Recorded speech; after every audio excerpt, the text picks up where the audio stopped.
नमस्कार प्यारे बच्चों, हम कक्षा 6 की हमने हिंदी की पाठ्य पुस्तक का पाठ 4 हम पढ़ रहे थे, हार की जीत। तो आइए देखते हैं। लास्ट हमने देखा था कि कैसे खड़क सिंह बाबा भारती को डरा के चला गया था और बाबा भारती डर गए थे कि कहीं उनका घोड़ा खड़क सिंह सच में वापस न लेके चले जाए। लेकिन जब कई दिन बीत गए, कई महीने बीत गए, तो बाबा भारती को लगा अब खड़क सिंह उनका घोड़ा लेकर नहीं जाएगा। तो चलिए आज स्टार्ट करते हैं। संध्या का समय था। बाबा भारती सुल्तान की पीठ पर सवार होकर घूमने जा रहे थे। इस समय उनकी आंखों में चमक थी और मुख पर प्रसन्न था। शाम का समय था। बाबा भारती अपने घोड़े पर बैठकर घूमने जा रहे थे, तो उनकी आंखों में क्या थी?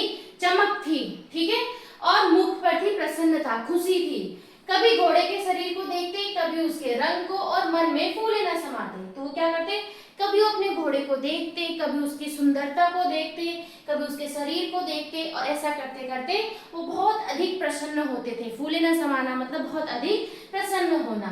सहसा एक ओर से आवाज आई, ओ बाबा इस कंगले की सुनते जाना। अचानक से एक तरफ से आवाज आई, ओ बाबा इस कंगले की सुनते जाना। यानी कि वो कह रहा है कि इस गरीब व्यक्ति की सुनते जाओ। बाबा से कह रहा है, जैसे यहाँ पे दिखा रहे हैं कि ये बाबा से कह रहा है कि सुनते जाना। ठीक है, अब देखते हैं आगे। आवाज में करुणा थी। बाबा ने घोड़े को रोक दिया। देखा एक अपाहिज वृक्ष की छाया में पड़ा करहा रहा है। तो आवाज में दया थी, ठीक है, इस तरीके से बोला कि उस आवाज में दया थी। और देखा कि एक अपाहिज, अपाहिज मतलब जो चलने फिरने में असमर्थ होता है, एक अपाहिज पेड़ के नीचे बैठा, छाया में बैठा करहा रहा है, चिल्ला रहा है, दर्द से तड़प रहा है। बोले, क्यों, तुम्हें क्या कष्ट है? तो कहते हैं कि तुम्हें क्या कष्ट है? अपाहिज ने हाथ जोड़कर कहा, बाबा मैं दुखियारा हूँ, मुझ पर दया करो। तो जो गरीब व्यक्ति है वो कह रहा है कि मैं दुखियारा हूँ, दुखी व्यक्ति हूँ, मुझ पर दया करो, मुझ पर कृपा करो। रामा वाला यहाँ से 3 मील है, मुझे वहां जाना है, घोड़े पर चढ़ा लो, परमात्मा भला करेगा। तो वो कहता है, रामा वाला नामक स्थान बताता है, वहां यहाँ से 3 मील है कि, और मुझे वहां तक जाना है। अगर आप ऐसे करेंगे तो भगवान आपका भला करेगा। वहां तुम्हारा कौन है? बाबा भारती पूछते हैं कि वहां कौन है तुम्हारा? वो कहता है कि दुर्गादत्त वेद का नाम आपने सुना होगा, मैं उनका सौतेला भाई हूँ। वो कहता है कि वो एक दुर्गादत्त वेद का नाम बताता है और कहता है मैं उनका सौतेला भाई हूँ। बाबा भारती ने घोड़े से उतरकर अपाहिज को घोड़े पर सवार किया और स्वयं उसकी लगाम पकड़कर धीरे धीरे चलने लगे। बाबा भारती ने देखा कि अपाहिज चल नहीं पा रहा है, तो उन्होंने उसको घोड़े में बिठा दिया और घोड़े की लगाम, लगाम मतलब ऐसी रस्सी जिससे कि घोड़ा क्या रहता है? नियंत्रित रहता है, कंट्रोल में रहता है। और वो उसको पकड़कर चलने लगे, खुद पैदल चलने लगे और उस अपाहिज को उन्होंने घोड़े पर बैठा दिया। सहसा उन्हें एक झटका सा लगा और लगाम हाथ से छूट गई। और क्या हुआ? अचानक से उन्हें एक झटका लगा, ठीक है, जैसे ही उन्हें झटका लगा, वो जो लगाम थी, वो रस्सी थी, उनके हाथ से छूट गई। उनके आश्चर्य का ठिकाना न रहा जब उन्होंने देखा कि अपाहिज घोड़े की पीठ पर तनकर बैठा है और घोड़े को दौड़ाए लिए जा रहा है। अब उनका अब उनको हैरानी हो गई कि जो तो ये व्यक्ति इतना अपाहिज था, बैठ नहीं पा रहा, चल नहीं पा रहा, अचानक से वो उस घोड़े पर तनकर बैठ गया, ठीक है, एकदम सीधा बैठ गया और उस घोड़े को दौड़ाया जा रहा था, ठीक है। उसके मुख से भय, विस्मय और निराशा से मिली हुई चीख निकल गई, ठीक है, उनके मुख से। तो बाबा भारती के मुख से अब उन्होंने जब एकदम से देखा उनके साथ क्या हुआ, धोखा हुआ ना, तो उनको डर, अचंभे और उदासी से मिली हुई सारे भाव उनके अंदर आ गए और उनके मुख से चीख निकल गई। वह अपाहिज डाकू खड़क सिंह था। बाबा भारती कुछ देर तक चुप रहे और कुछ समय पश्चात कुछ निश्चय करके पूरे बल से चिल्लाकर बोले, जरा ठहर जाओ। अब उनको पता चल गया कि ये डाकू खड़क सिंह है, तो उन्होंने कुछ देर तक चुप रहे और उसके बाद उन्होंने क्या किया, एकदम से पूरे बल के साथ चिल्लाकर बोले, उसको बोले कि जरा ठहर जाओ, उसको रुकने के लिए कहा। ठहर जाओ मतलब उसको रुकने के लिए कहा। खड़क सिंह ने यह आवाज सुनकर घोड़ा रोक लिया और उसकी गर्दन पर प्यार से हाथ फेरते हुए कहा, बाबा जी यह घोड़ा अब न दूंगा। खड़क सिंह ने आवाज सुनी तो वो रुक गया, ठीक है, जैसे ही उसने सुना कि बाबा भारती कह रहे कि रुक जाओ, वो रुक गया और उसने बाबा भारती से कहा कि ये घोड़ा मैं अब आपको नहीं दूंगा, परंतु एक बात सुनते जाओ। तो बाबा भारती कह रहे हैं एक बात सुनते जाओ। तो खड़क सिंह ठहर गया, खड़क सिंह रुक गया। बाबा भारती ने निकट जाकर उसकी ओर ऐसी आंखों से देखा जैसे बकरा कसाई की की ओर देखता है और कहा, यह घोड़ा तुम्हारा हो चुका है। अब बाबा भारती उसके पास निकट मतलब उसके पास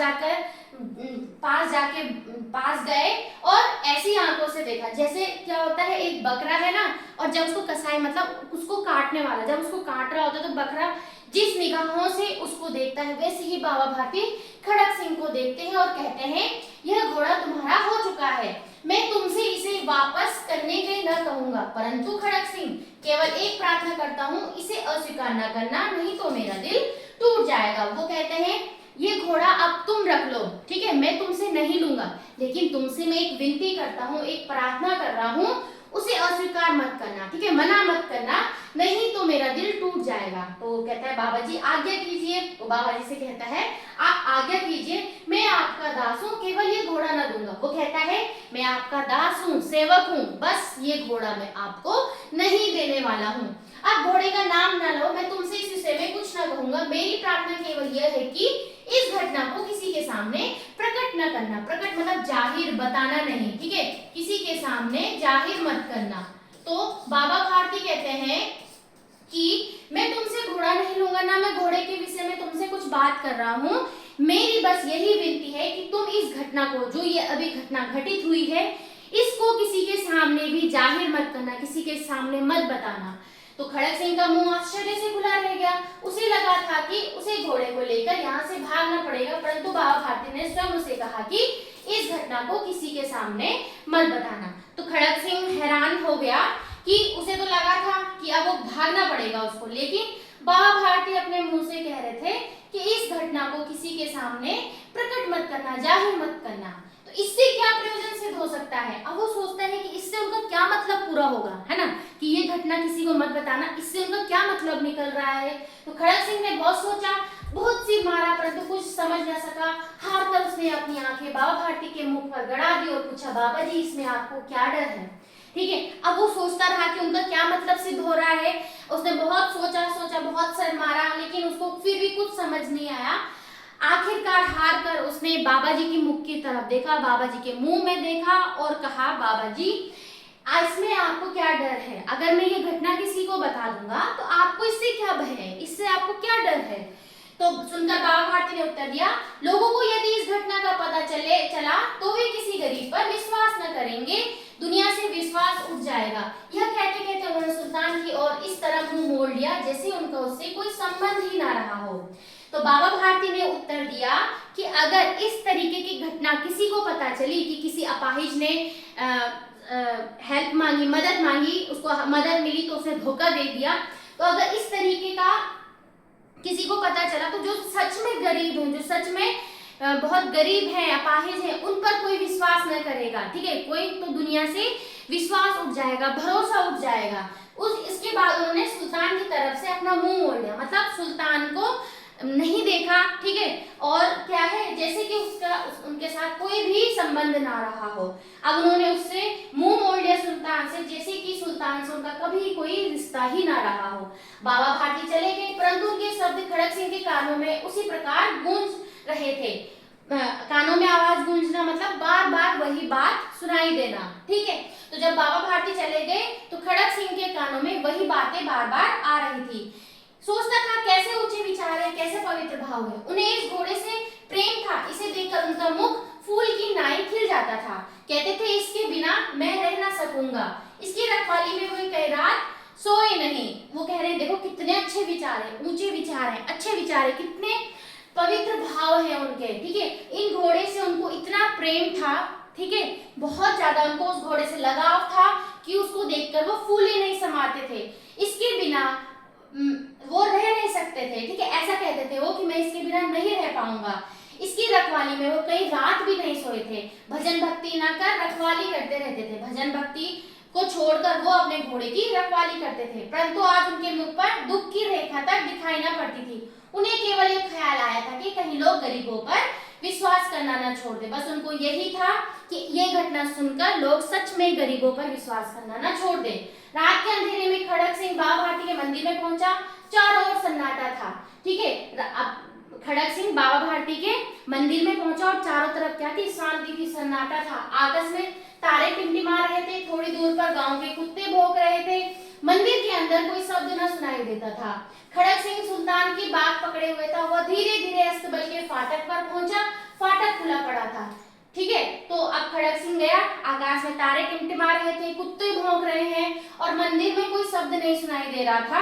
अब खड़क सिंह क्या करता है, धीरे धीरे अस्तबल यानी जहाँ पे घोड़े को रखा जाता है वहां जाता है। तो देखा फाटक मतलब द्वार, दरवाजा खुला हुआ था। किसी समय वहां बाबा भाटी स्वयं लाठी लेकर पहरा देते थे, चौकीदारी करते थे, है ना, रख रखाव करते थे, रखवाली करते थे किसी समय में बाबा भाटी वहां पर। परंतु आज उन्हें किसी चोरी, किसी डाके का भय नहीं था। जब घोड़ा ही उनके पास नहीं था तो इसलिए उनको किसी भी तरीके की चोरी का, किसी भी तरीके के डाके का डर नहीं था। खड़क सिंह ने आगे बढ़कर सुल्तान को उसके स्थान पर बांध दिया और बाहर निकलकर सावधानी से फाटक बंद कर दिया। इस समय उसकी आंखों में पश्चाताप के आंसू थे। खड़क सिंह ने क्या किया, जो घोड़ा जहां बंधा रहता था उसको वहीं बांध दिया और उसकी आंखों में पश्चाताप के आंसू थे। उसको बहुत दुख हो रहा था। रात्रि का तीसरा पहर बीत चुका था। चौथा पहर आरंभ होते ही बाबा भारती ने अपनी कुटिया से बाहर निकल ठंडे जल से स्नान किया। उसके पश्चात इस प्रकार जैसे कोई स्वप्न में चल रहा हो, उनके पांव अस्तबल की ओर बढ़े। अब वो सुबह के समय में उठे, स्नान किया और अपने आप ही उनके पैर अस्तबल की तरफ चलने लगे। परंतु फाटक पर पहुंचकर उनको अपनी भूल प्रतीत हुई। लेकिन जैसे ही वो वहां के दरवाजे में पहुंचे, उन्हें तो तब याद आया कि अरे मेरा घोड़ा तो है ही नहीं यहाँ। साथ ही घोर निराशा ने पांव को मन भर का भारी बना दिया। वे वहीं रुक गए। घोड़े ने अपने स्वामी के पांव की चाप को पहचान लिया और जोर जोर से हिनहिनाया। तो अब उनको तो लगा मेरा घोड़ा तो यहाँ है ही नहीं, तो वो रुक गए।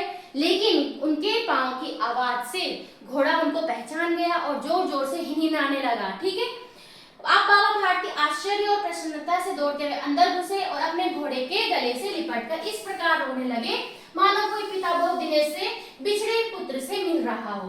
अब बाबा भारती अपने घोड़े को देख के बहुत आश्चर्य हो गए, बहुत खुश हो गए, बहुत हैरान हो गए कि आखिर उनका घोड़ा यहाँ कैसे आ गया। वो उसको इस तरीके से गले लगाकर लिपटकर प्रेम करने लगे, रोने लगे जैसे कि एक पिता अपने पुत्र से बिछड़ा हुआ हो। बार बार उसकी पीठ पर हाथ फेरते, बार बार उसके मुंह पर थपकियां देते और कहते अब कोई गरीबों की सहायता से मुंह न मोड़ेगा। ठीक है, तो बार बार उसकी पीठ पर हाथ फेरते, उसको प्रेम करते और कहते कि अब कोई भी गरीब की सहायता करने से, मदद करने से मुंह नहीं फेरेगा। थोड़ी देर के बाद जब वो अस्तबल से बाहर निकले तो उनकी आंखों से आंसू बह रहे थे। ठीक है, ये आंसू से भूमि पर ठीक उसी जगह गिर रहे थे जहां बाहर निकलने के बाद खड़क सिंह खड़ा होकर रोया था। दोनों के आंसुओं का उस भूमि की मिट्टी पर परस्पर मेल हो रहा था। अब यहाँ पे इन्होंने लास्ट में बहुत अच्छा भाव दिया है कि जब वो निकले तो उनकी खुशी के आंसू निकल रहे थे, तो वो आंसू वहीं गिरे जहाँ पे रात में खड़क सिंह आके रोया था और उसके आंसू मिले थे। अब दोनों के भाव कहाँ मिल रहे थे, आंसुओं के माध्यम से उस जमीन में, उस मिट्टी में मिल रहे थे। तो इस तरीके से ये चैप्टर हमारा, ये पार्ट हमारा यहाँ पे कंप्लीट होता है। मल्हार का क्लासिक्स का जो हमारा पार्ट 4 है, तो ये लिखा है सुदर्शन जी द्वारा। तो इस कहानी से हमें यह शिक्षा मिलती है कि हमें हमेशा गरीबों की मदद करनी चाहिए। ठीक है, और कैसे अगर हमने कोई गलती करी है हमें उसका पश्चाताप करना चाहिए। तो आज के लिए इतना ही। अगर समझ आए please like, share and subscribe our channel. धन्यवाद, बाय बाय।